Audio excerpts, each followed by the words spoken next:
Hello, fans of Let's Talk Chicago Bears. I'm back.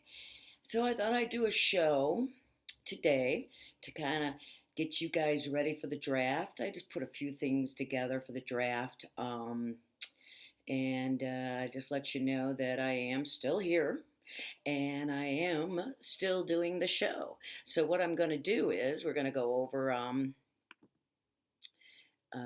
let's see here. Okay, we're going to go over some of what the Bears are going to be doing. Hang on one second here. I got to get myself situated here. Okay, there we go. Okay, so yes. First of all, before I even talk about the draft, I have to do a shout out. Since the last time I saw you guys, we had a pretty cool thing happen. It'll be almost 3 weeks now ago. My son got married, and it was spectacular. He got married here in Vegas. His fiance, his wife, is a Nevadan. She's third generation, so she's been around a while. So they've been around a while. So and all our family and friends came, and it was at 6:30 at night, and the venue was so beautiful, and it was outside, and then the weather was gorgeous, and nothing went wrong. I kept telling the kids, they were nervous about it, and of course, COVID does not help, right? So COVID pretty much ran this wedding, that's for sure. But we pulled it together. They got to have 115 people there. Not everybody they originally wanted, but it actually turned out nice. It really was. And I'm just so happy and proud for both of them. So I wanted to give a shout out to my son and his beautiful new bride. Okay, so let's talk the draft. The draft is tomorrow, Thursday, April 29th. It is in Cleveland and it's in the evening. So the first round, I think, is like 7 o'clock Central Time, your time. So the first round is on Friday or on Thursday. Rounds 2 and 3 will be on Friday, late afternoon, evening, and rounds 4 through 7 will be on Saturday, early afternoon. So they just do one round, the big round, on Thursday because there's a lot of things that go on the first round. Plus, you have more time to teams have more time when it's their turn to pick. So I'm going to talk about that too. So it's kind of interesting how they do it. So for the first round, each team has 10 minutes once it's their turn. And once 10 minutes are up, they've got to say their pick. For the second round, they only have 7 minutes per team when it's their turn. Rounds 3 through 6, you only have 5 minutes, and round 7, you have 4. So, and the real reasons because it could go on forever if they don't uh, put a time limit on it. Plus, when the later rounds, you get a good idea who you're going to be getting at that point, right? So, all right, so that's just the draft, and excuse me. And the Bears have 8 picks this year, and I'm going to give you the rounds and what pick they are. So for the first round, the Bears have the overall 20th pick. Now, we'll have to see if the Bears I mean, there have been so many mock drafts. I don't even watch them. I know a lot of people do that. I don't like to do it because, first of all, it's going to change a million times before tomorrow, and it's going to change 1,000 times tomorrow. So you know what? All those guys, they can predict all they want, but the only sure thing we know is Trevor Lawrence is going to the Jaguars. Okay, that is about the only sure thing that we know because they have the number one pick, and he is going to go there. We know that. So after that, it's anybody's guess with those quarterbacks what's going to happen, and you never know. I don't know. Most people are convinced the Bears are not going to go up. I see the Bears only trading to go up if a quarterback that they're interested in falls, that he doesn't go in, let's say, in the top 10. I'd be shocked if they traded up in the top 10 because they'd have to give an awful lot up, and you know what? They just can't afford it. And so if their quarterback drafts below 10, then maybe you might see them do a little to go get them, but we'll see. I don't know who the Bears like. There's a lot of good quarterbacks out there this year, so we'll see. Anyway, so round number one, they're the 20th overall pick if they stay there, and if they don't move, my prediction is, well, we'll get to that later. Okay, round two, they pick 52nd, and they have one pick in round two. Round three, they have one pick. They pick 83rd. They do not have a fourth round pick. That pick was traded to the Vikings last year, so Bears could move up in the draft. They traded them during the draft last year, so they could move up and get Travis Gibson, our outside linebacker, who started playing this year a little bit here and there. So we don't have a fourth. We do have a one fifth, and it's the 164th pick. Then rounds 6, they have 3 picks. Their pick is 208, 221, and 228. They do not have a 7th round pick either because last year, in the beginning of last year, or was it the draft? I'm not sure, but they gave it to the Raiders in exchange for kicker Eddie Pinheiro, who never even came off of IR last year. He went on IR during at the end of training camp and never came off. So that was a bit of a waste. The 7th round pick, wasn't it? Besides, we found our kicker anyways. So, okay, so the big question is, what is the Bears going to do? And in the first round of what I was going to say, if they don't have a comfortable opportunity to move up and they get a quarterback, then I say they're going to get an offensive lineman. There's some really good offensive linemen out there. There's always good offensive linemen, but there's some really good stellar ones this year. And there's a couple. I'm going to let you guys do all that research. I didn't, put that all down, but I forgot what school he's coming out of, but there's a couple of them, and they're like offensive linemen that you can plug in now. And that's exactly what the Bears need with this first round pick. Whoever it is has to be somebody you can plug in right away. Now, if they get a young quarterback at the first round, then it doesn't necessarily they don't have to go in right away because we have Andy Dalton. So this guy could sit and learn a little bit. But if they pick number 20th and it's anything but a quarterback, you want to be able to plug that guy in. And it's just has to be an offensive lineman because we need those desperately. So what we need, in my opinion, is offensive linemen. We need a cornerback because we lost Fuller. We need some more linebackers, that's for sure, because, Roquan Smith, definitely rock and roll. He's our best linebacker. Then you've got Danny Trevathan, who's getting old. And then we always just plug in a third guy. So we need to have a solid third guy out there on the line so all 3 of them can gel. And you got to really have somebody for Danny because Danny's just kind of getting old now. So we need some linebackers. They need to go get some linebackers. I also think they need a punt and kick returner / running back. So because Cordell Patterson got let go because of the money situation the Bears have, and so he's gone, which sucks because he was great, man. He was really good on the Bears. So I think we need, you want a kicker / running back, somebody that you could put out for the running back, but also can relieve our running backs from time to time because we only have 2, and what's his name? Cohen. He's so tiny. He's going to get hurt, like he was last year. He was hurt almost the whole season. So we really got to get a corner. We need to get another running back for sure. So, and then of course we all know we need a quarterback. I mean, we've needed a quarterback since 1910.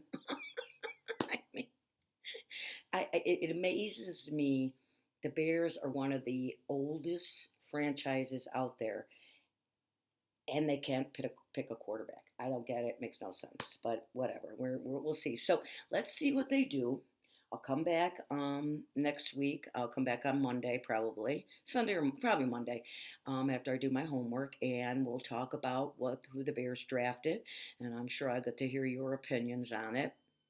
So let's keep our fingers crossed. Now you got to remember that this is Pace's and Nagy's last draft if we don't go well into the playoffs. Well, Pace's contract's up after this year, and Nagy's he's got one more year after this. So they if they don't go into the playoffs, they're both gone, and then they'll just eat his last year of the contract. I think that's what they were kind of waiting for. That I think that's why they didn't fire either one of them last year because of money.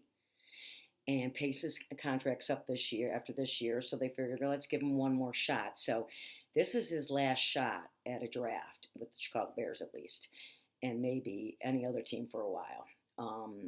So we'll see. You know what? Maybe he'll nail this one. He hasn't nailed too many of them since he's been around. He's gotten some good picks, but he's made some blunders, and we're not going to go over those in because we've been down that path a million times, and I don't want to talk about it anymore.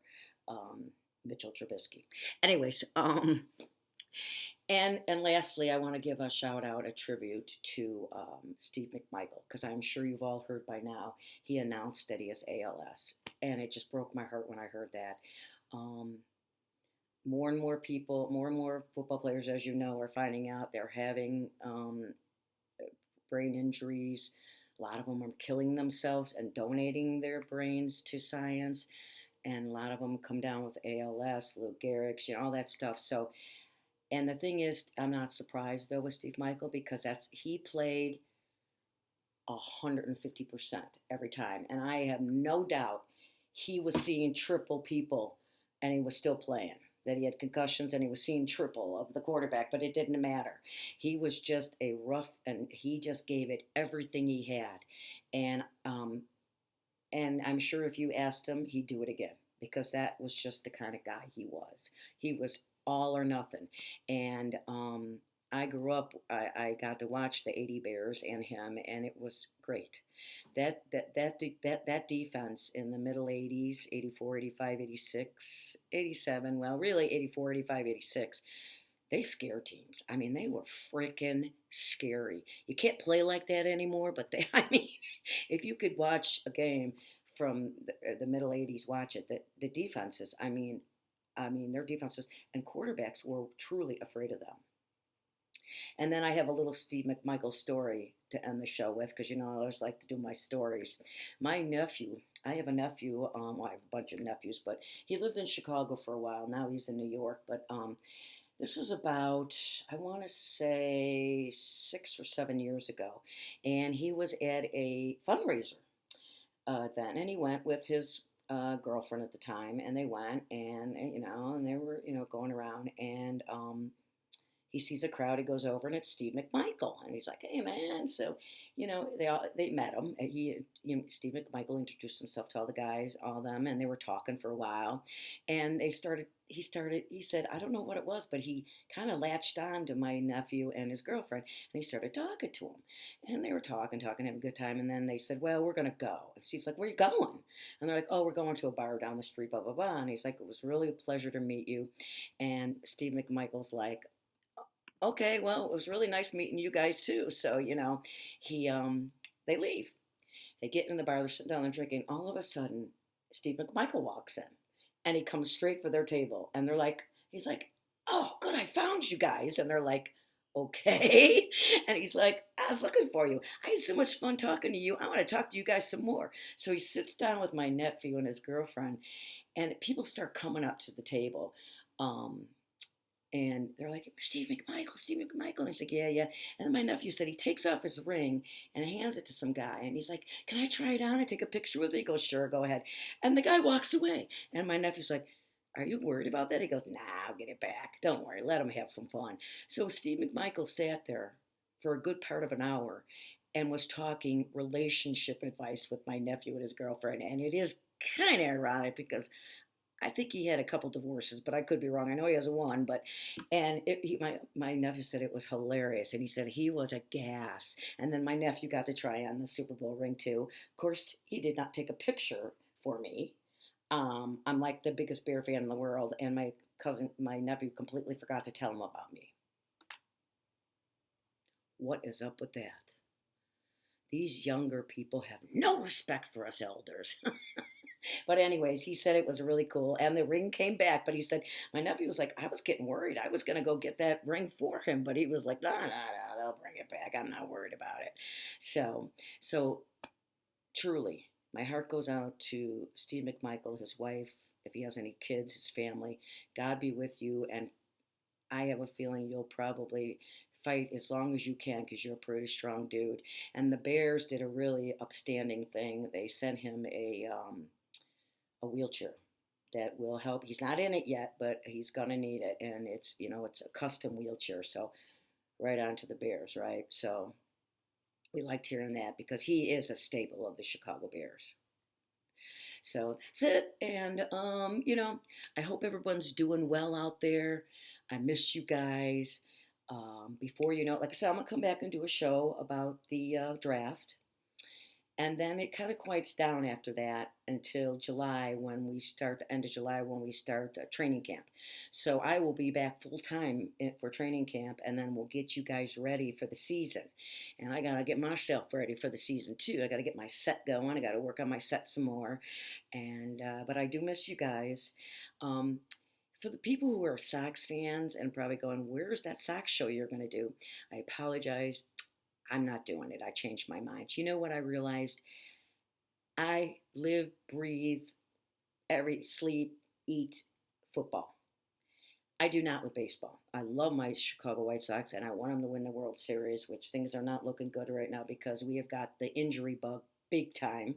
It's just killing us. Thank God it's early in the season, but still. But I realize, games are long. God, they go on for hours, and it can get boring. So I get up and walk around when I'm watching or doing stuff. So, you know what? I know I couldn't do that show justice like I do. Let's Talk Chicago Bears. So I thought I'll just stick to what I know, and that's the Bears and football.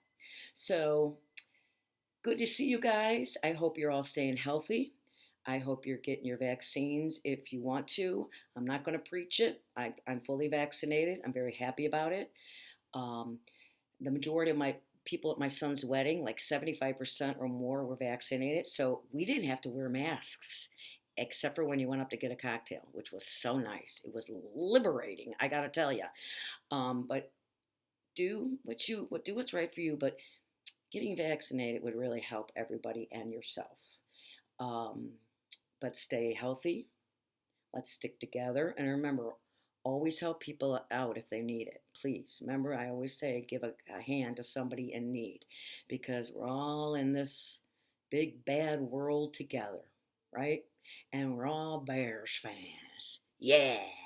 Oh, and the other thing is, P.S., there was a couple of weeks ago, there was some douchebag that was writing some nasty stuff on my on the comments page of the my show, and I told him to get lost. So I just wanted you guys to know that I told him I don't put up with that kind of stuff, and I don't put up. He was putting down one of our subscribers, and I told him we don't play like that in this sandbox. So get out. So you guys are awesome. I've got some great fans out there. So let's keep our fingers crossed tomorrow that the Bears and Ryan Pace don't screw this one up. Okay.